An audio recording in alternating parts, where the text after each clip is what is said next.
Grounded. Pro-Palestinian activists in airports across Europe are angered after Israel blocks them from taking part in a so-called flytilla. So why is Israel so nervous about these activists from abroad? And could their protests really make a difference on the ground? You're watching Inside Story.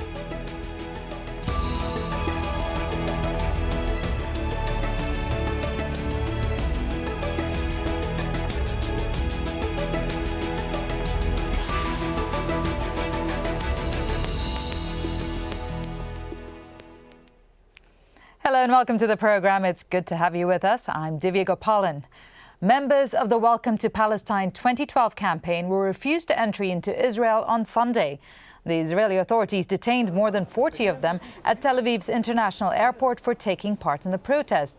Now, this happened as Israel was once again in the spotlight for its handling of pro-Palestinian activists. Here's Lieutenant Colonel Shalom Eisner ramming his assault rifle into the face of Andreas Ias. The Danish national was taking part in a pro-Palestinian bike rally in the occupied West Bank. The Israeli army has now suspended the senior officer until the outcome of an inquiry investigating the incident.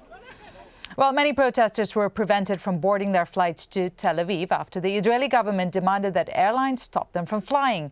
Here's what some of them had to say.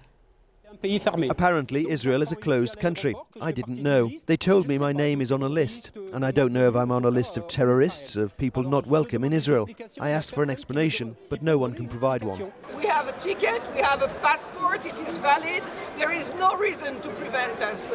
This is a scandal. We thought the Turkish government was in solidarity with the Palestinian people, and it is not the case. Why? But this is not the first time the Israeli army's response to activists has caused controversy.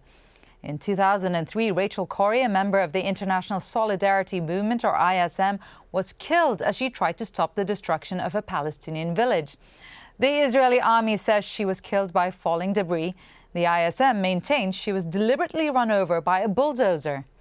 In 2010, the Israeli Navy intercepted the Turkish ship, the Mavi Marmara, as it sailed towards the Gaza Strip carrying aid. 9 pro-Palestinian activists died. So the question is Israel overreacting to the so-called flytilla activists? And to discuss this, we're joined by our guests. In Tel Aviv, Gregg Roman, Deputy Director of the Gloria Center Herzliya and a former political advisor to the Knesset. In Ramallah, Mustafa Barghouti, Secretary General of the Palestinian National Initiative. And in Edinburgh, Mick Napier, UK Coordinator of the Welcome to Palestine 2012 campaign and the Chairman of the Scottish Palestine Solidarity. Gentlemen, we welcome you all. I'm going to put my first question to Gregg Roman and ask him why Israel is so worried about this handful of activists roaming the streets who would theoretically come there, make a little bit of noise and leave if they weren't stopped. Well, I think, first of all, one of the reasons why they came to Israel and didn't land in Damascus is because if they were to go to Damascus to protest against Syrian human rights violations, they would be shot at the airport as opposed to what happened in Ben Gurion. When we have provocation after provocation of activists coming to our borders and trying to disrupt the normal lives of Israelis, it's not because they want to make a political message which will further the cause to actually be able to establish a state of Palestine. What it is political debauchery. Now, we see time after time, and you mentioned it in the beginning, between flytilla, flotilla, marches on Israel's borders, all of these incidents do not do anything to allow the Palestinian people to get closer to a state of Palestine, which in my opinion should be the objective of activists who are trying to seek a Palestinian state. I mean, right now, we are at a time in which there is increasingly more anarchic actions around Israel's borders. And even with the crisis going on with Iran, people are trying to put the message and the spotlight back on the Palestinian issue. And by the way, I deplore any violence that is used against any Palestinian protesters or any protesters for that matter. And one of the reasons why Israel dealt with the protesters coming into the airport in the way that they did was to minimize the chance that there would be violence. On one hand, like we had with the Mavi Marmara incident, we understand that these people are trying to come to our borders to only cause provocation. And on the other hand, the Israeli security forces dealt with these protesters at the airport and also in informed airlines to cancel their tickets so there would not be any violent actions, which is usually the result of what happens when people try to provoke Israel's right to defend its borders, to defend its sovereignty, and so on and so forth. Okay, Gregg Roman, I'm going to give Mick Napier a chance to respond to that and ask him, were the activists there for provocation, and what do you expect to achieve from this? Can you respond to Gregg Roman's allegations to you that all you're doing is really provoking the Israelis? Well, it's difficult to know where to begin. I mean, Mr. Roman says Israel's defending its borders. I think Israeli borders would be a very nice thing because they keep on expanding and shifting day by day. In terms of the Welcome to Palestine initiative, we asked repeatedly and we pledged to all concerned that we wanted to transit Tel Aviv airport as unobtrusively as possible. I think, by the way, that it's a misnomer to say this was a protest. This was an attempt to peacefully travel to the occupied West Bank, illegally occupied according to my own government, and meet there with Palestinians. Now, Palestinians have been deprived of many rights, and all your viewers know this. But the right that we sought to assert peacefully was the right of Palestinians to receive visitors, to discuss political issues, to build a school, the general things which people around the world accept as normal, but which Israel cruelly, savagely, and consistently denies to the occupied people of Palestine. So Mr. Roman can talk about anarchy, he can talk about provocation and so on, but the facts will reveal, and last year when we actually, and I was one of those who went to Tel Aviv and was handcuffed and manacled and taken off to Givon prison, the facts will reveal not a single incident of violence or provocation in Tel Aviv airport by those who wished to travel peacefully and unobtrusively to Palestine. And actually, let's be honest, to challenge this brutal siege.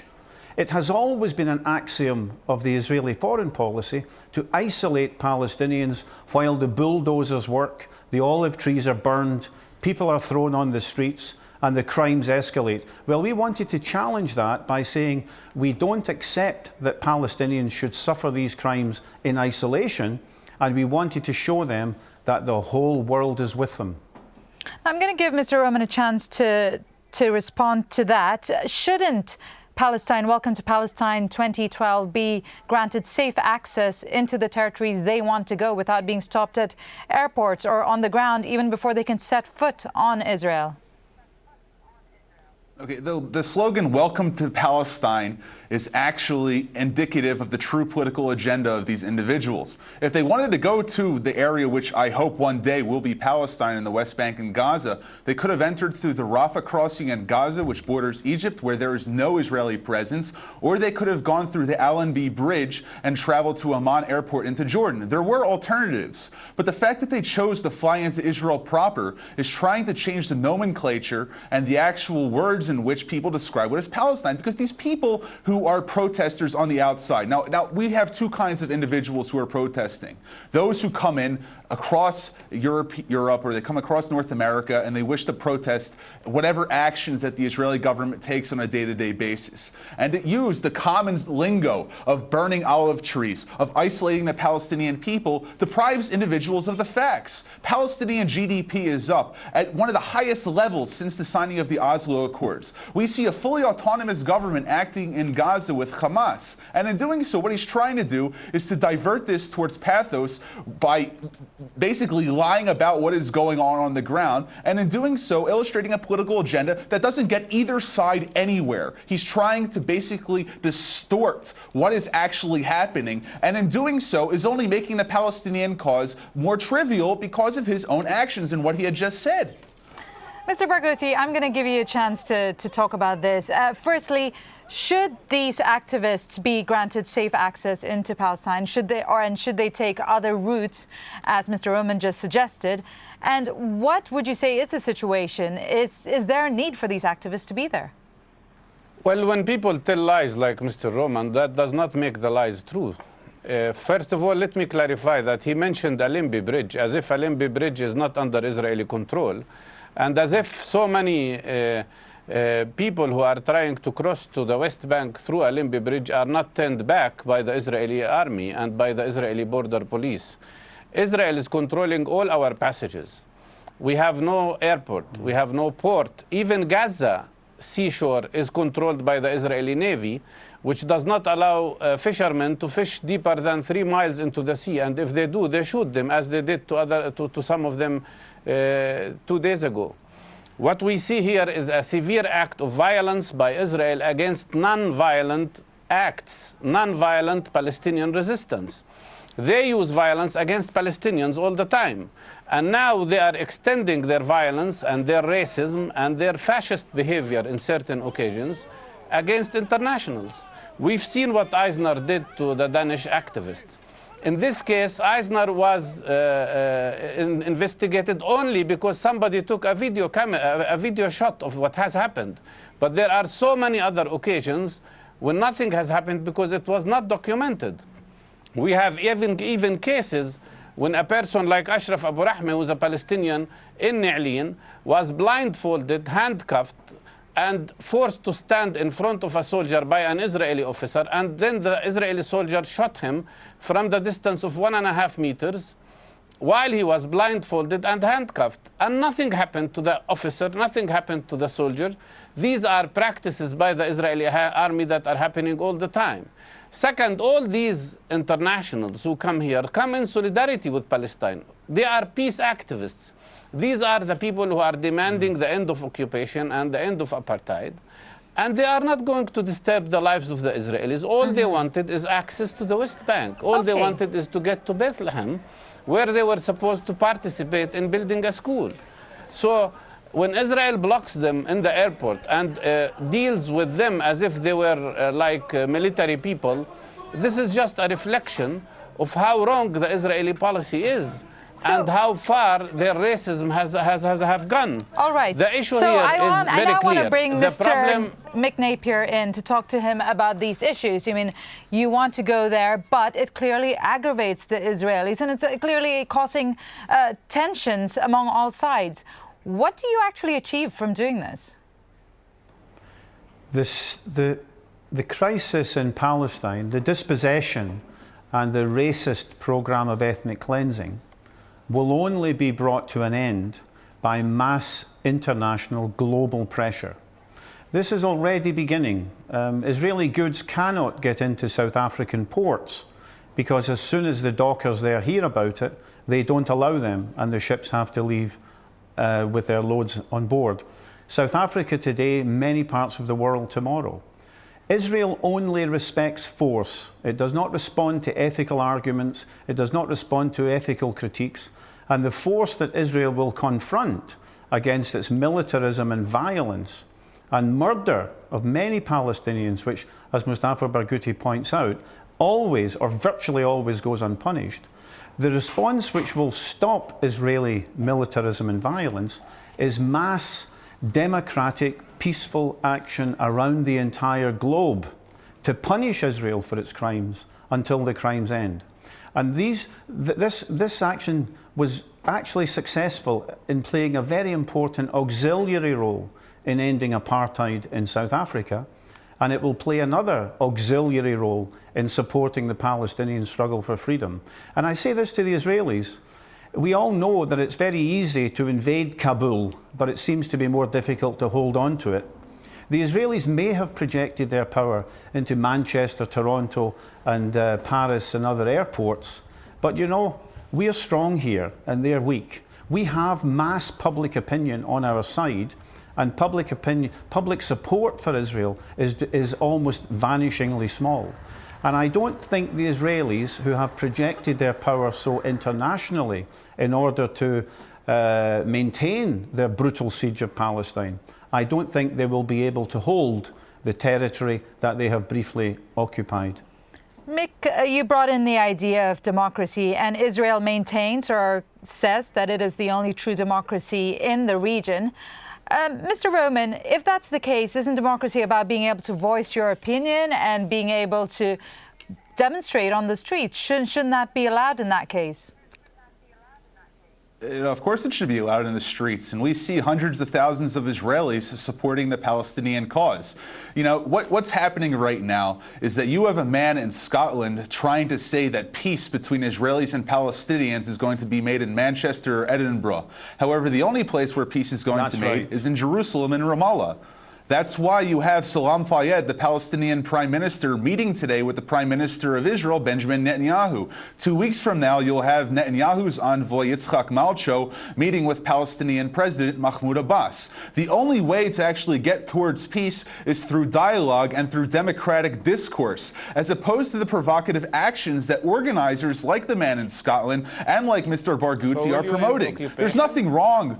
Wait, hold on 1 second. The end goal is to end occupation. Of course it is. This is what we tried to do in 2000. Are you going to end occupation? Excuse me, sir, you had your time to speak. Please allow me to speak now. Yes, I think that the end goal should be the end of the occupation of these areas. I agree with you. I think the problem is, under occupation for 45 years. Hold on 1 second. Okay. 1 second, Mr. Barghouti. 45 years of occupation. Now, one second. How many times have Israelis agreed to Palestinian peace accords? I think we're on number 13 now in terms of the peace conferences that we've had. But on one hand, we have the Hamas government in Gaza denying our right to exist and launching rockets on us on a daily basis almost. And on the other hand, we have the Palestinian Authority arresting Palestinian journalists who are trying to call for negotiations with Israel. So until you get your own house in order, I think that it's important to recognize that every day the Israeli government is ready to negotiate with the Palestinians. But until the Palestinians are able to get themselves together, I think that the Palestinian Authority right now, and I'm not a representative of the Israeli government, is suppressing its own people's rights to express themselves. So how can you complain about the state of Israel trying to protect its borders on the busiest travel day of the year, which is the day after Passover, which is when this flight to the West Bank was planned for, when you have so many other options to attain a peace agreement? You choose to agitate as opposed to discuss. You choose to provoke instead of engage in discourse. And everything that you're doing and everyone that organizing events like these, flytillas, flotillas, marches on the land of Israel, is only pushing the future of a Palestinian state further away. Okay, Mustafa Barghouti, it seems like you want to get your say in. Go on. Listen, Israel is not a democracy. It could not be a democracy when it is oppressing another people.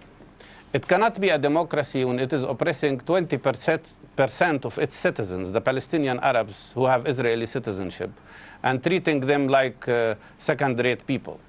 It's not a democracy when it is occupying the West Bank and Gaza Strip and the Golan Heights for more than 45 years now. This is the longest occupation in modern history. It cannot be a democracy when it is practicing apartheid. At this very moment, the Israeli GDP per capita is $30,000. The Palestinian GDP per capita, which you spoke about, is less than $1,400. But we are obliged to pay the same prices like Israelis do because of your imposed market and tax union. You take away 90% of the water resources in the West Bank, and then you oblige us to buy water and electricity at double the price that Israelis pay. You segregate the roads in the West Bank. You took away our access to Jerusalem. I was born in Jerusalem. I worked as a medical doctor in Jerusalem. And since 6 years, Israel prevents me from even reaching the city and visiting my sister there. You use terrible violence against peaceful, nonviolent demonstrations. I was one of those who were injured by your violence more than once. And this act of violence against nonviolent resistance is not a sign of democracy. Let me tell you, when we struggle, we and the people in international solidarity movement, we are not struggling only to get the Palestinian people free from the system of occupation and apartheid. We are struggling to make you also free, to make the Israelis free from the last colonial settler system in modern history. There is nothing to be proud about in creating an apartheid at the end of at the beginning of 21st century. Mm-hmm. There is time to end occupation, time to end apartheid, and it will not end only by having a meeting here and a meeting there.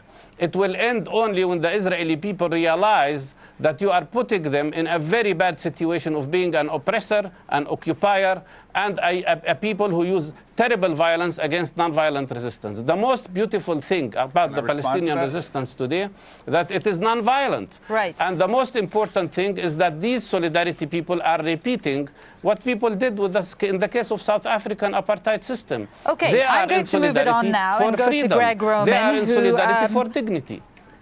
Sorry, I'm going to move it on. May And I I want to come pick in? up on one of Gregg Roman's points. And the point is there is a peace process in place. They are meeting next week. And I want to ask Mick Napier why you don't just let this peace process go ahead. Why do you have to go in there and cause these agitations, which in the end does, to a certain extent, create acrimony? Well, if I may say so, Mr. Roman told a transparent lie in the first minute of his presentation. It was about geography and supposedly free access to Palestine. Anybody can prove that this is untrue. He's also talking about the negotiations and the peace process. Well, Israel loves negotiations. The only precondition for the negotiations is that Israel will continue to grab more land, dispossess Palestinians everywhere in the area its military controls, and continue to allow settlers to rampage, protected by the Israeli army, in actually burning down olive trees and demolishing homes and making Palestinians homeless. So the peace process is a complete charade. It is a cynical ploy behind which Israel continues to dispossess Palestinians. And the facts will show that this process continues every single day without exception. Now, our response is very simple. It's to say we wish to contribute to a peaceful solution. We wish to see the end of apartheid. We wish to see universal human rights respected. And we will intervene because my government intervened from the days of Balfour, when it handed over Palestine to European colonization, and my government still displays its solidarity with the Israeli government. And we are duty-bound as British citizens and as world citizens to show our solidarity with the people of Palestine. And if I can just say this to Mr. Roman, you can successfully kill Palestinians and you can stop us getting to Palestine. It's very easy, but you cannot reach us here. And you cannot stop us coming into the lists in support of the people of Palestine. And if we cannot meet in Palestine, and you prevent us, we are going to meet somewhere else. There is a world forum coming up in Brazil in November when people on a planetary basis are going to come together to decide how to intensify the campaign of isolating the apartheid state and joining in the Palestinian freedom struggle. South African apartheid is down. And Israeli apartheid Mick Napier, is going I'm afraid down. I'm going to have to interrupt you very quickly as we're running out of time, but I want to allow Gregg Roman to respond to that and just ask you, given the arguments you've heard, why don't you let just activists come in there, have their voice, have their say, and leave as they probably would? I mean, essentially, it is the real meaning of true democracy. Well, it's a misnomer that we don't allow activists to come into the West Bank. I mean, the incident that happened yesterday was an international activist who was being targeted because of a protest that he was having in the Jordan River Valley. So I think that's the first, fallacious comment that we have to respond against. But hold on. You had your point. Now let me finish mine. Now, I applaud the fact that he's going to be meeting with other Palestinian activists in Brazil, and I think it's important for people to discuss this. But I think that it's more important for Israelis and Palestinians to sit together and to be able to come to consensus. And he said that the peace process is a cynical ploy. I would like to hear what other way that he proposes that we get towards peace, because every single time an Israeli leader, every single time an Israeli leader makes an offer to a Palestinian leader, the Palestinian leader denies it. In the last one, we had 99.8% of the land that these two individuals are talking about, and it was denied by the Palestinian leadership. So the real problem is not what Israel is doing to the Palestinians, or all of the horrible things that Mr. Barghouti and Nicholas talked talked about. It's the intransience of Palestinian leadership to accept negotiations with the state of Israel in order to come to an equitable solution that addresses all of the problems that he came up with. Let's be able to sit down and talk and address all of these problems instead of throwing out accusations and negative charged political words. And in doing so, maybe we can actually get to a peace agreement. Otherwise, status quo will continue and Palestine will not exist until we are able to get to a solution which both sides can agree to and not just have this one-sided rhetoric that these other two individuals keep on espousing. All right, I'm afraid we're going to have to leave it there. I'd love to keep this discussion going because there's plenty more to say in all of this. We've run out of time. It's come to the end of the show, but thank you very much, gentlemen. It's been really good to have you on here. From Tel Aviv, Gregg Roman, in Ramallah, Mustafa Barghouti, and in Edinburgh, Mick Napier. And to our viewers, thank you so much for joining us on this edition of Inside Story. And if you want to send us your feedback, just email your thoughts to us at insidestory@aljazeera.net. Thanks for watching and goodbye for now.